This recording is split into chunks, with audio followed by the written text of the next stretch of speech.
സാംസ് 121:5 ഇപ്രകാരം പറയുന്നു: കർത്താവ് നിന്റെ പരിപാലകൻ, കർത്താവ് നിന്റെ കാവൽക്കാരൻ, നിനക്ക് തണലേകാൻ നിന്റെ വലതുഭാഗത്ത് നിൽക്കുന്നുവെന്ന്.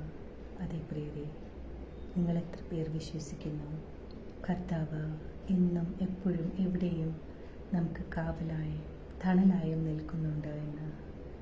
നമ്മുടെ മധ്യേ കടന്നു വരാൻ ഒന്നും അനുവദിക്കാതെ അവൻ കാവലായി നിൽക്കുകയാണ്.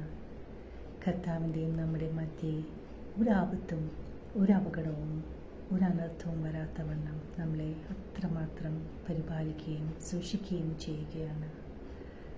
അതിപ്രിയരെ, ആ നല്ല കർത്താവിനെ നമുക്ക് എന്നും നമ്മുടെ മാറോട് ചേർത്ത് അവനെ കൂടുതൽ കൂടുതൽ അറിയുവാനും ഈ ലോകത്തിൽ ജയകരമായ ഒരു ജീവിതം നയിക്കുവാനും നമുക്ക് ആരംഭിക്കാം.